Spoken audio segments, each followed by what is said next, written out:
MNS 2023 के सारे aspirants के लिए बी पर्सोनिफाइड डिफेंस अकेडमी लेकर आया है एक सबसे बड़ा तोहफा। और हम एक वर्कशॉप कंडक्ट कर रहे हैं जो कि हर बच्चे के लिए फ्री ऑफ कॉस्ट होने वाली है। और उस वर्कशॉप के अंदर एनरोल करने के लिए आपको सिर्फ और सिर्फ डिस्क्रिप्शन बॉक्स में जो लिंक दिया गया है, आपको उस लिंक के ऊपर क्लिक करना है और अपने आप को फ्री ऑफ कॉस्ट उस वर्कशॉप के अंदर रजिस्टर करना है।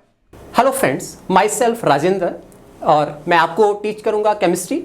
अभी यहाँ पे इस टाइम पे जो मैं डिस्कस करने जा रहा हूँ that is strategy for NEET exam to prepare chemistry as well as syllabus which is going to be covered in this total schedule.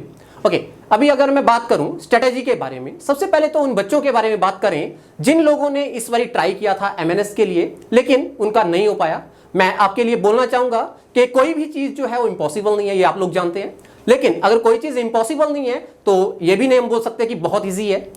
वो आपने देख लिया होगा इस बार, आपने जो अपने एफर्ट्स इसमें लगाए हुए हैं वहां से आप एकदम चेक कर सकते हैं कि आप कितना अच्छा कर सकते हैं। लेकिन अभी हम बात करेंगे स्ट्रेटेजी की, क्योंकि कोई भी चीज को अटेन करने के लिए, किसी भी गोल को अचीव करने के लिए हम नॉर्मली अगर दौड़ लगा देंगे तो उससे तो हमारा गोल हमें हासिल नहीं होएगा।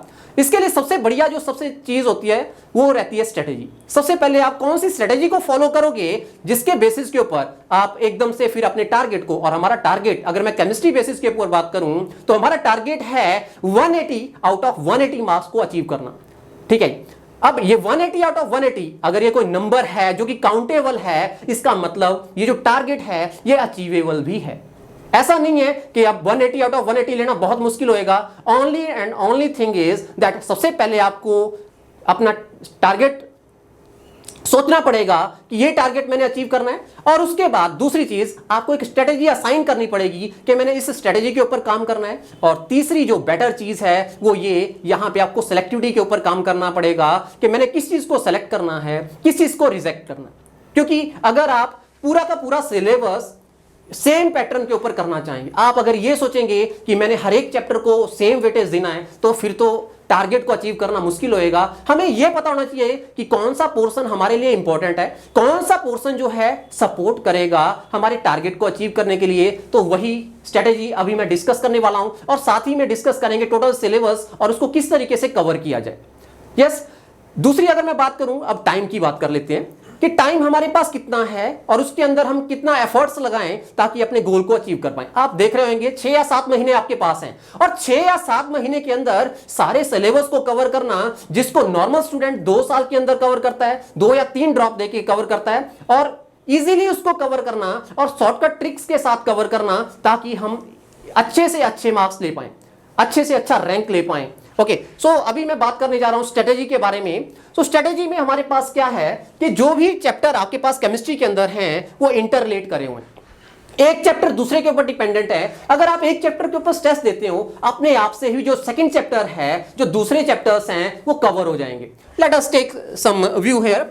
सबसे पहले अगर हम बात करें some basic concept of chemistry, अगर मैं इस चैप्टर की बात करूं, ऐसा नहीं है कि सारे के सारे क्वेश्चन इसी चैप्टर में से आएंगे। बहुत सारे बच्चे सोचेंगे कि फिजिकल का चैप्टर मोल कांसेप्ट इसमें है, मोल कांसेप्ट नहीं आएगा तो कुछ भी नहीं आएगा। ऐसा नहीं है, इसमें से क्वेश्चन अकेला एक आएगा, लेकिन सेम जो कांसेप्ट है मोल कांसेप्ट, ये आपको हेल्प करेगा दूसरे जितने भी फिजिकल केमिस्ट्री के टॉपिक्स हैं उनको कवर करने में।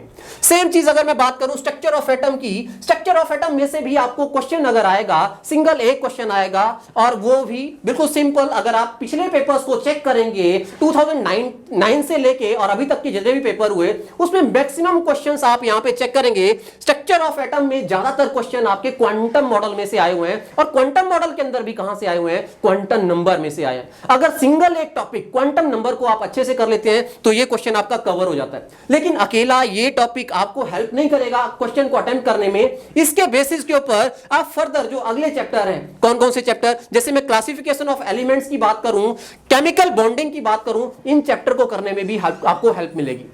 इन द सेम मैनर यहां पे क्लासिफिकेशन ऑफ एलिमेंट, मैं आपको एक चीज बताऊं, ये जो क्लासिफिकेशन ऑफ एलिमेंट टॉपिक है, ये चैप्टर है, अगर इसको आप अच्छे से कर लेते हैं तो फर्दर जितना भी केमिस्ट्री है, मैं सिंपली अगर आपको इसके लिए सिंपल लॉ दैट इज मोजले लॉ की आपको recitation दूं, that all the physical and chemical properties of elements are periodic function of their atomic number or their electronic configuration. Means अगर आप केवल इस चैप्टर को कर लेते हैं तो 99% केमिस्ट्री आपकी हो जाती है। लेकिन बात कहां पे है? बात है कंसेप्ट के ऊपर। आपका कंसेप्ट क्लियर होना चाहिए इस चैप्टर से रिलेटेड, बाकी सारे चैप्टर से रिलेटेड, तो इजीली आप अटेन कर पाएंगे सारे के सारे number, that is 180 out of 180 in chemistry.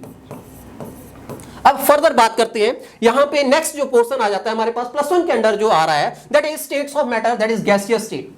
Gaseous state के अंदर मोस्टली अगर हम क्वेश्चन की बात करें, किस तरीके से स्ट्रेटेजी असाइन करें कि हम इस क्वेश्चन को अटेम्प्ट कर पाए, मोस्टली दो ही पोर्शन है इसमें से, या तो गैसियस लॉ में से पोर्शन में से आएगा, या फिर रियल गैस इक्वेशन में से क्वेश्चन आएगा, जो कि ज्यादातर केसेस में आप देखते होंगे। और ज्यादातर क्वेश्चन कहां से आते हैं? पहली बात तो ये, तो जब भी आप किसी भी बुक को आप स्टडी कर रहे होते हैं, उस दौरान किसी भी चैप्टर को जब आप ले रहे होते हैं, किसी भी टॉपिक को ले रहे होते हैं, तो वहां पे एक पोर्शन ऐसा रहता है जैसे डायग्रामेटिकल पोर्शन रह गया, ग्राफिकल पोर्शन रह गया, उसको आप क्या कर देते हैं, या डाटा के बेसिस के ऊपर पोर्शन रह गया, उसको क्या कर देते हैं, स्किप कर देते हैं। और जो एग्जामिनर है सेम पोर्शन को कवर करता है, वो उसी में से क्वेश्चन डालेगा, उसको पता है कहां पे आप स्किप करोगे। और वो पोर्शन ऐसा होता है कि अगर आपने उसको एक बार कर दिया तो एकदम से आप क्या कर पाएंगे, सारे कंसेप्ट को इजीली समझ पाएंगे। सिंगल एक डायग्राम, सिंगल एक ग्राफ की, सिंगल एक डाटा आपको हेल्प करेगा आपके सिलेबस को इजीली और जल्दी कवर करने में। रीजन बिंग हमारे पास टाइम कम है, और जब तक स्ट्रेटेजी असाइन नहीं करेंगे तो हमारा जो सिलेबस है वो जल्दी कवर नहीं हो सकता। फर्दर बात करें, जैसे थर्मोडायनेमिक्स में से बात करें, इक्विलिब्रियम में से बात करें, रिडॉक्स रिएक्शन में से बात करें, अगर हम इसके ऊपर ज्यादा टाइम असाइन करेंगे तो दोबारा से क्वेश्चन तो यहां से हम कर लेंगे, सिंगल एक चैप्टर का क्वेश्चन हमारे से हो पाएगा, लेकिन आपको पता है हमें +1 और +2 दोनों क्लासेस का जो सिलेबस है उसको कवर करना है। अब यहां पे नेक्स्ट जो स्ट्रेटेजी अगर मैं बात करूं, दैट इज इनऑर्गेनिक। 3 पोर्शन हमारे पास है, एक है ऑर्गेनिक, एक है इनऑर्गेनिक और एक है फिजिकल। अब यहां पे मेनली अगर मैं बात करूं न्यूमेरिकल के ऊपर, जाके जो नीट के लिए जो बच्चे एस्पिरेंट्स हैं उनकी प्रॉब्लम आती है न्यूमेरिकल के ऊपर। न्यूमेरिकल इसलिए, रीजनिंग मैथमेटिक्स को हमने 10th क्लास में छोड़ दिया इसीलिए कि उसमें प्रॉब्लम आती थी, और अभी आप दोबारा से फिजिकल केमिस्ट्री के अंदर वही मैथमेटिक्स, वही न्यूमेरिकल्स हमें दे रहे हैं, तो वहां पे दिक्कत आएगी ही आएगी। सो अब ये जो न्यूमेरिकल पोर्शन है, नीट में जब भी पेपर डलेगा तो ज्यादातर एनसीईआरटी एग्जाम्पलर और एनसीईआरटी पोर्शन में से आपको क्वेश्चन रहेगा। आप अगर हायर लेवल, अब मेनली अगर मैं बात करूं, ज्यादातर जो बच्चों को कोचिंग का रहता है, कोचिंग के दौरान 2 टाइप के बच्चे हमारे पास रहते हैं, एक जो कि नीट के लिए ट्राई कर रहे होते हैं, दूसरे जेई के लिए ट्राई कर रहे होते हैं। सो जब दोनों का क्लासेस इकट्ठा लिया जाता है तो वहां पे हमें करना पड़ता है कि जेई का जो लेवल है उसके बेसिस के ऊपर सभी बच्चों को क्वेश्चन करवाने पड़ते हैं। लेकिन हमारे पास ये बेटर आपके लिए है कि हम सिंगल एमएनएस के ऊपर काम करेंगे, नीट के ऊपर काम करेंगे। जब नीट के ऊपर काम करेंगे तो अपने आप से ही जो आपके क्वेश्चंस रहेंगे उनका लेवल हम आपके अकॉर्डिंग दे पाएंगे। आपको वो वाले क्वेश्चन करने की जरूरत नहीं है जो बहुत ज्यादा टफ रहेंगे, या वो वाले क्वेश्चन भी करने की जरूरत नहीं है जो कि बिल्कुल इजीली है। हम वो क्वेश्चन जो कि आपको मार्क्स देंगे, हमारे पास एक पैटर्न है, स्ट्रेटेजी है कि इस तरीके से पैटर्न फॉलो करेंगे तो हम ज्यादा से ज्यादा क्वेश्चन अटेम्प्ट कर पाएंगे। फर्दर अगर हम बात करें, जैसे यहां हमारे पास है हाइड्रोजन टॉपिक। आप बोलेंगे हाइड्रोजन टॉपिक तो ऐसा है जिसको छोड़ा जा सकता है, लेकिन मैं यहां पे रिपीट कर दूं आपके लिए कि कोई भी टॉपिक ऐसा नहीं है जिसको छोड़ दिया जाए। अगर आप सिंगल एक टॉपिक को छोड़ दें और वहां से अगर आपने एक भी क्वेश्चन स्किप कर दिया, सिंपल सा 4 मार्क्स आपके कट हो जाते हैं। और इन द सेम मैनर अगर आपने उसको गलत मार्क कर दिया तो 4 की जगह 5 मार्क्स आपके चले जाएंगे। रीजन बिंग आपको पता है 4 मार्क्स के ऊपर 1 मार्क्स की क्या है, नेगेटिव मार्किंग है। फर्दर इसी तरीके से अगर हम बात करें S block elements, alkali metals, alkaline earth metals, और P block elements, that is group number 13 to 18 group. So इन केसेस में भी क्या है, सिंपली आपका जो चैप्टर हेल्प करने वाला है that is classification of elements and periodic properties. अगर आप इस टॉपिक को अच्छे से कर लेते हैं, classification of element and periodic properties, तो ये जो इनऑर्गेनिक पोर्शन है आपका काफी ज्यादा कवर हो जाता है, केवल और केवल कोऑर्डिनेशन कंपाउंड को छोड़ के। बाकी क्या है इसमें, एस ब्लॉक है, पी ब्लॉक है, डी एंड एफ ब्लॉक है, तो ये सारी चीजें आपकी कवर हो जाएंगी अगर आप सिंगल एक chapter that is classification of elements को अच्छे से कर लेते हैं, तो आपका ये सारा का सारा क्या हो जाएगा, कवर हो जाएगा। ओके, फर्दर अगर हम बात करें, नेक्स्ट जो हमारे पास टॉपिक है that is organic chemistry, that is GOC. Organic chemistry that is GOC, general organic chemistry. इसके अंदर अगर हम बात करें, ये जो चैप्टर है आपको हेल्प करेगा +2 के जितनी भी ऑर्गेनिक है उसको कवर करने में। अगर आप सिंगल जीओसी के ऊपर ज्यादा टाइम डिवोट कर देते हैं, थोड़ा सा ज्यादा टाइम डिवोट कर देते हैं, तो नेक्स्ट जो आपके चैप्टर्स हैं +2 के अंदर that is haloalkane, हेलोरिन, aldehyde ketone, alcohol, phenol ether, nitro compound, biomolecules, ये सारे के सारे पोर्शन आपके इसी चैप्टर से कवर होने वाले हैं। सो इसको आपने ज्यादा टाइम देना है, और जैसे ही आप इसको कर लेंगे, इसके ऊपर ज्यादा टाइम डिवोट कर देंगे, आपका नेक्स्ट जो चैप्टर्स हैं उनको करने में इजीनेस होगी, जल्दी वो हो जाएंगे। फर्दर अगर हम बात करें हाइड्रोकार्बन चैप्टर, सो हाइड्रोकार्बन चैप्टर बेसिक चैप्टर है, और इसको अगर आपने कर लिया तो दोबारा मैं वही बात करूं, हाइड्रोकार्बन चैप्टर, ऑर्गेनिक, जीओसी अगर आपने कर लिया, और साथ में प्लस 2 का कोई भी एक चैप्टर, अब मैं आपको बता रहा हूं 4 चैप्टर जो कि मेनली हम वहां पे कंसीडर करते हैं, haloalkane, हेलोरिन, alcohol, phenol ether, aldehyde, ketone and carboxylic acid and nitro compound. आप चाहे तो लास्ट चैप्टर नाइट्रो कंपाउंड को अच्छे से कर लो, चाहे तो first chapter that is haloalkane, हेलोरिन को अच्छे से कर लो, आपके चारों के चारों चैप्टर कवर होने वाले। रीजन बिंग सारे के सारे क्वेश्चंस क्या हैं, इंटरडिपेंडेंट वहां पे रहते हैं, अगर आप वहां पे चेक करेंगे। फर्दर अगर हम बात करें नेमिंग रिएक्शन की, तो नेमिंग रिएक्शन आपको बार बार रिपीटिशन करना पड़ेगा उनको याद रखने के लिए, कौन सा रिएजेंट यूज हो रहा है, कौन सा कार्बोकैटायन बन रहा है, कौन सा कार्बोनाइन बन रहा है, इस तरीके से कौन सा फ्री रेडिकल है, ये सारी चीजें आपको तभी कवर होंगी जब आप बार बार किसी रिएक्शन को रिपीट करेंगे। सेम चीज अब अगर हम बात करें एनवायरमेंटल केमिस्ट्री, सो मोस्टली क्या करते हैं स्टूडेंट्स कि हाइड्रोजन चैप्टर हो गया, एनवायरमेंटल केमिस्ट्री हो गया, इक्विलिब्रियम हो गया, इनको कम स्ट्रेस देंगे, इनको छोड़ ही देंगे, मैं ये बोलूं, लेकिन इनको हमने छोड़ना नहीं है। रीजन बिंग हमें नहीं पता है कि कौन से टॉपिक में से ये जो सारा का सारा पोर्शन पेपर हमारा आने वाला है। यहां पे थोड़ा सा अगर मैं आपको बताऊं, जो आपका फिजिकल केमिस्ट्री पोर्शन होता है वो ज्यादा डाला जाता है, दूसरे नंबर पे आ जाता है ऑर्गेनिक, और तीसरे नंबर पे आ जाता है इनऑर्गेनिक। सो अब इसमें भी स्पेसिफाई अगर कर दें कि भी कौन कौन से चैप्टर में से ज्यादा आएगा, सो मैं यही बोलूंगा कि आपने हर एक चैप्टर के ऊपर स्ट्रेस देना है, किसी भी चैप्टर को लीव नहीं करना है ये सोच के कि वहां से पेपर नहीं आएगा। ओके, नेक्स्ट बात करते हैं +2 सिलेबस। +2 क्लास में केमिस्ट्री का जो सिलेबस है उसमें स्टार्टिंग में हमारे पास रहेगा फिजिकल में solid state, solution, electrochemistry, chemical kinetics, ये सारे पोर्शन, और अप टू सरफेस केमिस्ट्री। सो यहां तक अगर हम बात करें, ये जो सॉलिड स्टेट है, सॉलिड स्टेट तो आपका जब गैसियस स्टेट अगर आप कर रहे हैं, मैं इसके लिए अच्छे से आपको बता दूं कि जब आप स्टेट्स ऑफ मैटर +1 का टॉपिक कर रहे हैं, अगर आप उसी के साथ सॉलिड स्टेट को कवर कर लेते हैं तो बहुत ज्यादा हेल्प मिलेगी न्यूमेरिकल्स को सॉल्व करने में, इवन कंसेप्ट को समझने में। In the same manner solution chapter की अगर मैं बात करूं, सॉल्यूशन चैप्टर के लिए मेन जो चीज है आपकी दैट इज कंसंट्रेशन टर्म्स। अगर आपने कंसंट्रेशन टर्म्स कर रखी है तो आपको बिल्कुल भी दिक्कत नहीं आएगी सॉल्यूशन चैप्टर को डिस्कस करने में, इसको समझने में और इसके कंसेप्ट को क्लैरिफाई करने में। फर्दर इसी तरीके से इलेक्ट्रोकेमिस्ट्री की बात करें, इलेक्ट्रोकेमिस्ट्री के केस में अगर मैं बात करूं, जो टॉपिक आपका +1 का जो टॉपिक है जो कि हेल्प करेगा, अगर आप दोनों चैप्टर को इकट्ठा कर लेते हैं, इलेक्ट्रोकेमिस्ट्री और रिडॉक्स रिएक्शन चैप्टर, तो रिडॉक्स रिएक्शन को आपने पहले करना है और उसके बाद आपने क्या कर लेना है, दूसरे नंबर पे आपने करना है इलेक्ट्रोकेमिस्ट्री। और जितना टाइम आपको नॉर्मली लगेगा, पहले आप क्या कर रहे होंगे, +1 का टॉपिक कर रहे होंगे रिडॉक्स रिएक्शन मान लो, और वहां पे आपका कुछ टाइम लगा। फर्दर आप +2 का सिलेबस स्टार्ट करके सॉलिड स्टेट से स्टार्ट कर रहे हैं, सॉल्यूशन कर रहे हैं, इलेक्ट्रोकेमिस्ट्री कर रहे हैं, तो यहां पे आप ज्यादा टाइम कंज्यूम करेंगे। इन कंपैरिजन आप क्या करो, रिडॉक्स रिएक्शन को पहले करो और उसके बाद कर लो इलेक्ट्रोकेमिस्ट्री, तो आपका वही जो टाइम है वो बच जाएगा। रीजन बिंग बहुत सारे टॉपिक जो कि रिडॉक्स रिएक्शन के अंदर है, सेम टॉपिक रिपीट हो रहे हैं कहां पे, +2 में आके इलेक्ट्रोकेमिस्ट्री के अंदर। सेम चीज अगर मैं बात करूं केमिकल काइनेटिक्स, केमिकल काइनेटिक्स को करने से पहले अगर आप कौन सा चैप्टर कर लें, इक्विलिब्रियम चैप्टर कर लें, कौन सा, +1 का। केमिकल काइनेटिक्स करने के साथ में ही अगर आप टॉपिक कर लें इक्विलिब्रियम, तो ये आपके लिए इजी कर देगा।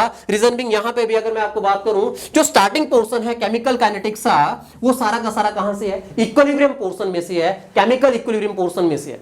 इन द सेम मैनर अब आ जाते हैं आगे, सरफेस केमिस्ट्री एक ऐसा टॉपिक है जो कि आप नॉर्मल फैक्ट बेस्ड है, अगर आप एक बार पढ़ लेंगे तो आपको उसमें से सारी चीजें क्या रह जाएंगी, याद रह जाएंगी। फर्दर इसी तरीके से बात करें, जैसे मैंने बात की आपको ये आइसोलेशन ऑफ एलिमेंट से रिलेटेड, ये भी सारा फैक्ट बेस्ड है, आपको अकेला याद रखना पड़ेगा कौन सा एलिमेंट, कौन सी और कौन सा मेथड। ओके, यहां पे कंसेप्ट बेस्ड कुछ खासा नहीं रहेगा। फर्दर पी ब्लॉक एलिमेंट्स, अब +1 के अंदर आपने किए कौन कौन सा, ग्रुप नंबर 13 किया, ग्रुप नंबर 14 किया, और कुछ स्टूडेंट्स क्या कर लेते हैं, ग्रुप नंबर 15 मान लो +1 में कर देते हैं, उसके बाद गैप डाल देंगे और दोबारा से +2 करना चालू कर देंगे। सो एक गलत मेथड रहेगा। इन कंपैरिजन आप क्या करो, ग्रुप नंबर 13 करो, 14 करो, 15 करो, 16, 17, 18 डी एंड एफ ब्लॉक इकट्ठा करो। उससे क्या रहेगा, दोबारा वही चीज, जो पैटर्न आपका बन रखा होगा आप एक बार चेक करेंगे अगर, तो वहां पे क्या एक पैटर्न है कि भाई सबसे पहले क्या करेंगे, हम सबसे पहले physical properties, atomic properties study करेंगे, उसके बाद कंपाउंड के बारे में पढ़ेंगे कि कंपाउंड किस तरीके से बनता है, कौन कौन सी उसकी प्रॉपर्टीज है। तो ये सारी चीजें आप एकदम से समझ पाएंगे, पैटर्न एक बार आपको क्लियर हो जाएगा, वो आपके दिमाग में याद रिटेन करना उसके लिए इजी हो जाएगा। आपके दिमाग में एक फोल्डर बन जाएगा कि ये पार्टिकुलर टॉपिक, ये पार्टिकुलर ग्रुप, जैसे ग्रुप नंबर 13 है तो उसकी सारी की सारी एटॉमिक प्रॉपर्टी, फिजिकल प्रॉपर्टी, और फिजिकल प्रॉपर्टी के बाद फर्दर सिलेबस किस तरीके से, कौन से कंपाउंड हैं, उनकी प्रॉपर्टीज क्या हैं, ये सारा आप एकदम से, उनके यूजेस क्या हैं, ये सारा पी ब्लॉक के अंदर है। फर्दर अगर हम बात करें D and F block element, मैंने आपको बता दिया P block, S block, D and F block, ये सारे के सारे जो हैं, इन सभी के लिए आपको जो इंपॉर्टेंस देनी है, जो टॉपिक है दैट इज पीरियोडिक क्लासिफिकेशन। अगर वो टॉपिक आपका बहुत अच्छे से हो रखा है तो इन टॉपिक को करने में आपको कोई दिक्कत नहीं रहेगी। फर्दर अगर हम बात करें कोऑर्डिनेशन कंपाउंड, सो इसके ऊपर आपने ज्यादा स्ट्रेस देना है, रीजन बीइंग इनऑर्गेनिक में से ज्यादा क्वेश्चन यहां से पूछे जाते हैं।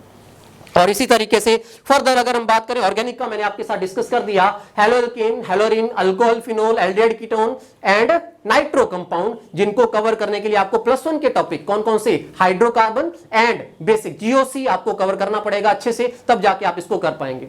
लास्ट में हमारे पास रह जाता है बायोमोलिक्यूल। बायोमोलिक्यूल नॉर्मली दोबारा, जो कि आप नॉर्मली इसमें बायो के अंदर भी स्टडी करते हैं। और इसी तरीके से अगर मैं नेक्स्ट जो आपका चैप्टर है that is chemistry in everyday life, normal fact based रहेगा, याद रखने वाली चीजें होंगी, यहां पे आपको कोई भी कंसेप्ट नहीं रहेगा जो कि आपका केमिस्ट्री इन डेली लाइफ है। इस तरीके से आप अगर इस सिलेबस को कवर करते हैं तो वहां पे आपको ये हेल्प करेगा जल्दी इसको कवर करने में और maximum to maximum number that is 180 out of 180 marks लेने में। फर्दर अगर मैं बात करूं, ये सारी तो हो गई स्ट्रेटेजी। अगर आप हमारे साथ जुड़ते हैं, हमारे इंस्टीट्यूट के अंदर आप आते हैं पढ़ने के लिए, एमएनएस की तैयारी करने के लिए, तो यहां पे आपको क्या फायदा रहेगा, what are the benefits to join us. तो यहां पे आके हमने टोटल इसको माइक्रो शेड्यूल के अंदर as well as macro schedule उसमें डिवाइड कर रखा है कि किस तरीके से हमने कौन सा टॉपिक जो है पहले करना है, कौन सा टॉपिक बाद में करना है। जैसे मैंने यहां पे आपको बताया कि जैसे इलेक्ट्रोकेमिस्ट्री करने से पहले हम रिडॉक्स रिएक्शन करेंगे, सेम चीज वहां पे हमने माइक्रो शेड्यूल के अंदर डिवाइड कर रखा है कि पहले हम करेंगे रिडॉक्स रिएक्शन, उसके बाद करेंगे electrochemistry. In the same manner हमारे पास टोटल शेड्यूल है कि ये जो हमारे पास टाइम बच गया है इसके अंदर हम किस तरीके से करेंगे सारे के सारे सिलेबस को कवर।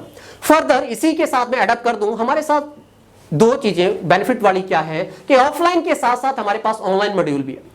ऑफलाइन मॉड्यूल में क्या हो जाता है, किसी टाइम बच्चे का कोई बीमार हो गया या कोई जरूरी काम आ गया जिसकी वजह से उसका लेक्चर स्किप कर गया, तो इस टाइम के ऊपर आपके पास प्रॉब्लम आती है कि अब ये जो हमारा पीछे रह गया इसको कैसे करेंगे। तो सेम वीडियो लेक्चर जो कि रिकॉर्डेड मोड में है, जो कि आपको free of cost online mode में हम दे रहे हैं, इन द सेम मैनर हमारे पास दो तरीके से आपकी टेस्टिंग करी जाएगी। नंबर एक तो आपका हो गया हार्ड कॉपी के ऊपर दैट इज ओएमआर सीट के थ्रू टेस्टिंग, और दूसरा ऑनलाइन टेस्ट के थ्रू टेस्टिंग। तो इस तरीके से टेस्टिंग जब आपकी ज्यादा से ज्यादा होएगी और ज्यादा से ज्यादा आप क्या करेंगे, प्रैक्टिस करेंगे क्वेश्चंस की, तो मार्क्स ज्यादा अटेन करने में आपको हेल्प मिलेगी। ओके, इतना ही करते हैं। Thank you, have a nice time.